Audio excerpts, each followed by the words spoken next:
En esta clase vamos a ver el malware, vamos a hacer una introducción a lo que es malware, ese código malicioso que me afecta el comportamiento de mi sistema, pero que realmente tiene muchas variedades y muchos elementos que deben ser considerados a la hora de garantizar o que pueden afectarme la seguridad de mi sistema o de mi seguridad informática.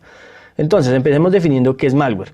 Entonces es código malicioso, software malicioso que realmente tiene el propósito de afectar el comportamiento de un sistema o el comportamiento de un dispositivo. Aquí lo importante que sepas es que esta categoría de malware no solo son virus, que es lo que comúnmente se encierra dentro de esto y todo el mundo asocia en la misma bolsita de virus todo el malware. Y realmente el virus es simplemente una de las categorías de malware. El malware es utilizado por el atacante para lograr beneficios de un sistema de diferentes maneras. Cada uno de ellos ofrece funcionalidades diferentes. Y para eso tenemos varios tipos. Uno de ellos es los troyanos. Estos troyanos son comúnmente utilizados porque se presentan al usuario de forma legítima. Un programa normal, una aplicación tradicional que el usuario necesita, una funcionalidad o un archivo natural que necesitaba dentro del proceso, pero que camufla o está ocultando un software malicioso, que realmente es el que tiene el objetivo de afectar mi equipo. Ese troyano se presenta de forma legítima, pero por detrás tiene software malicioso o malware que me va a afectar el funcionamiento de mi dispositivo. Tenemos los backdoor, que son esas puertas traseras, las que hablábamos en una clase anterior, en donde el ciberdelincuente o el hacker, mediante una de las fases de hacking, logra colocar un backdoor o mantener una puerta trasera para que por ahí pueda lograr mantener el acceso a un sistema, sin que el usuario legítimo de esta máquina o del dispositivo afectado, pues note que está siendo atacado de esa forma o que simplemente no lo están atacando a él, pero está accediendo a información confidencial dentro de esa máquina o dentro de otro dispositivo de la red a la que se conecta esa máquina. Entonces este software abre esa puerta y brinda la posibilidad de acceder de forma no habitual a un sistema de información. Otro comúnmente cogió mucha popularidad hace poco fue el ransomware. Este tipo de malware lo que hace es encriptar la información, específicamente lo que podríamos hablar de los principios fundamentales de la información. Aquí vemos atacada la disponibilidad, porque los datos son cifrados y realmente el usuario no tiene acceso a eso. Cuando el ransomware infecta mi equipo, yo ya no tengo acceso a mi información, porque realmente hubo un proceso de encripción de los datos y para ello pues lo que hago es o debo pagar o debo con un backup restaurar la información. Normalmente esto se llama como un secuestro de datos, es comúnmente conocido y cogió mucha fuerza hace cerca de año y medio con el ataque del WannaCry, que era este tipo de malware, un ransomware que realmente cifró y encriptó la información de muchos equipos en el mundo y no tenía la disponibilidad, estaba ahí, ya el usuario no había acceso a esos datos. Uno de los tipos de malware más peligrosos son los gusanos, porque estos tienen la capacidad de replicarse de forma de mutar y de crecer y de alguna manera seguir infectando equipos sin que nadie lo dé cuenta. Cuando un gusano infecta un equipo, realmente descubrirlo se logra identificar ya cuando ha infectado bastantes máquinas, porque este tipo de malware está en la capacidad de afectar los equipos de mi red y de crecer y de seguir infectando y propagándose. De ahí lo peligroso, porque mientras estás conteniendo en una máquina, este gusano ya se esparció por varios otros equipos y el trabajo se ha crecido mucho. Los software de tipo espía o los spyware, entonces estos tienen la capacidad de recolectar información del objetivo, del usuario que está siendo atacado y enviarla posteriormente al atacante, al que originó el ataque. Entonces captura información de lo que está digitando en teclado, de lo que está hablando por el micrófono del equipo, por la webcam. Todo este tipo de software, naturalmente el usuario no identifica que está siendo atacado de esta forma y está afectando su información y está siendo enviada esa información a un tercero para después utilizarla con propósitos criminales. Las botnet, este es otro tipo de malware, son esos equipos zombies, esos equipos que han sido infectados con malware y que están preparados y dispuestos para originar un ataque. Aquí las botnet naturalmente las utilizan para ataques de denegación de servicio. Un ataque de denegación de servicio es cuando algún sitio web, alguna página, recibe muchas peticiones de diferentes partes. Normalmente pues un servidor está en la capacidad de atender varias solicitudes de diferentes lugares y responderlas todas de forma oportuna. Sin embargo, cuando es demasiada la capacidad, en más de un segundo recibe millones de transacciones o millones de solicitudes, pues estos servidores lo que hacen es desbordar su capacidad de atención y lo que se conoce comúnmente como un ataque de negación de servicio. El servidor se reinicia, se cae y pues el servicio no está disponible. Estas botnets son muy comúnmente utilizadas por los ciberdelincuentes para infectar equipos de varias partes. Cuando descargas software de sitios no autorizados, posiblemente tu equipo está siendo infectado y está haciendo parte de una botnet. No lo conoces, no sabes porque tú no eres el objetivo. Simplemente tu equipo está listo con otra serie de equipos en el mundo, miles de equipos, y cuando quieran lanzar el ataque a un objetivo específico, un gobierno, una entidad bancaria, alguna empresa comercial, utilizan tu máquina y las de los otros usuarios para enviar peticiones a ese servidor y colapsarlo. Eso normalmente son las botnets. En el mercado negro se venden botnets de 1000 equipos, botnets de 2000 equipos, dependiendo el tipo de ataque que quieras desarrollar. Otro software muy común y el cual vamos a desarrollar en uno de nuestros laboratorios o vamos a manejar es el Crypter. El Crypter es ese software malicioso que tiene la capacidad de ocultar el virus en un software aparentemente legítimo.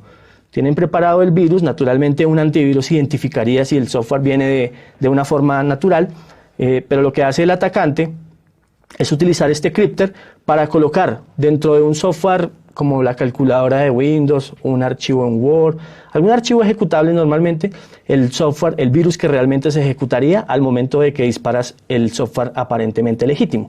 Estos Crypter son muy comúnmente utilizados, algunos son más especializados que otros, gran parte de los antivirus actualizados y del mercado hoy en día y que estén debidamente actualizados, pues está en la capacidad de identificar este tipo de software. Sin embargo, todavía siguen siendo muy utilizados y muchos usuarios que no tienen sus máquinas preparadas están siendo atacadas o víctimas de este tipo de malware.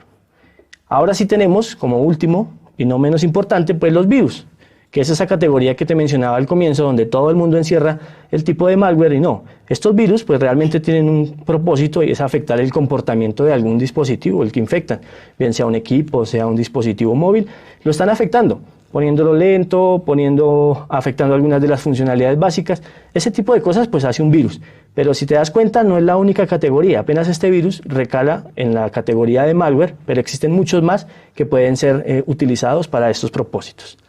Ahora bien, ¿cómo me protejo yo contra el malware? Es importante que sepas que si existe este punto en el que estamos, donde hay mucho software que puede causar daño a mi máquina, que puede causar daño a mi infraestructura tecnológica, también tengo algunas medidas que debo tener en cuenta para protegerme y que es importante que las transmitas a los usuarios. Es muy importante porque no solo quede en el conocimiento del equipo técnico, sino que también llegue esa información a usuarios que están continuamente interactuando con esta información. Entonces, el primero de ellos y más básico, instalar un software antivirus.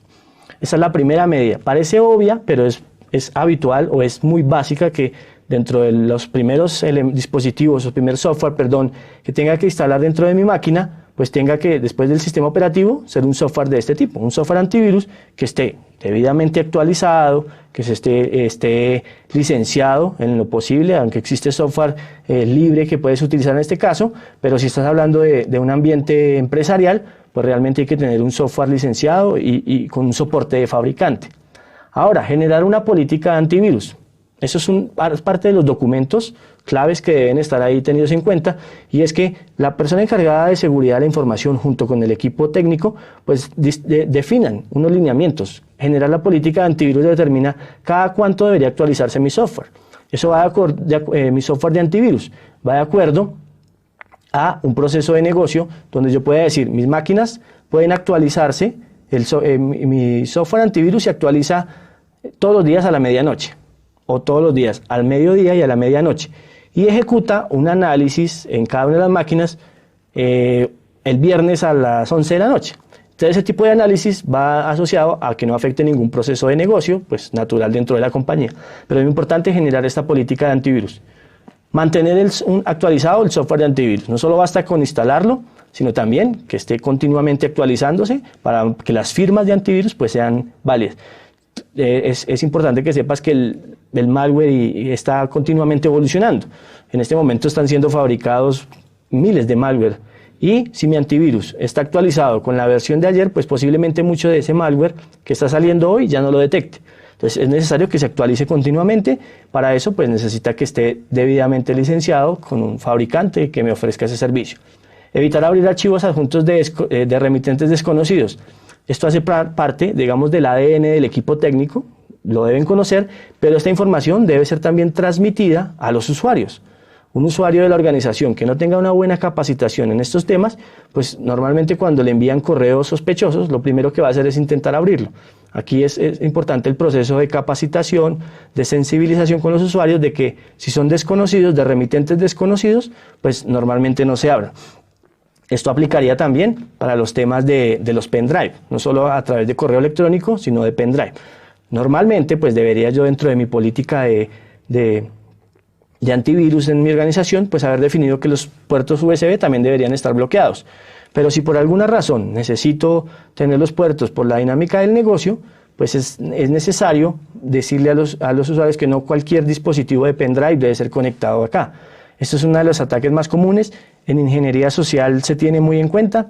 Es ese tipo de malware que se infecta en un archivo y se envía a nuestra clase de laboratorio. Vamos a ver de qué se tratan este tipo de ataques, pero es importante no tener precaución al abrir tanto mensajes de correo como dispositivos extraíbles. Mantener regularidad de los backups de la información. Si bien esto es una medida ya compensatoria mejor, es más reactivo lo que yo puedo hacer cuando ya necesite restaurar la información en el caso de combatir un ransomware. Se me atacó el ransomware, mi equipo cifró toda la información, tenía las proyecciones de ventas de este mes y no tengo acceso a esa información. Realmente, pues, si tengo el backup actualizado, y regularmente debería ser así, pues puedo simplemente formatear esa máquina, volverla a restaurar y pues colocar la información que necesitaba.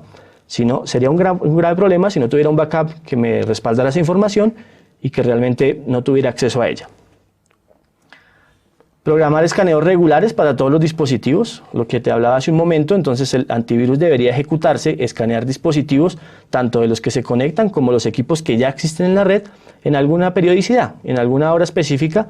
Esto obviamente afecta un poco el rendimiento de la máquina, el performance de la máquina se ve afectado cuando se ejecuta esto porque es un proceso que está corriendo ahí junto al sistema. Entonces hay que tener cuidado en qué momento del día, de acuerdo a un análisis de negocio, lo puedo estar enviando.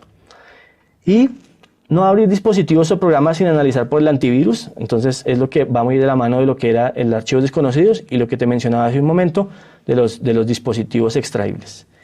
Y finalmente, y uno muy básico y que la mayoría de personas comete, y es no utilizar software pirata. Existen en internet soluciones donde descargas Windows y ya viene instalado Office y antivirus y una serie de paquetes, todos en uno. Todo ese tipo de software que se está descargando de esa forma, pues aparte de violar derechos de autor y licenciamiento de fabricantes, pues tengo el riesgo de que puedo ser afectado por malware que viene inmerso dentro de esos tipos de descargas. Así que hay que tener mucho cuidado, tener en cuenta estas. No son las únicas, hay unas más que podrías tener en cuenta en el momento de implementar una infraestructura de seguridad y es lo que debes tener en cuenta para protegerte del malware. Existe el malware, pero también hay formas de protegerse y de combatirlo.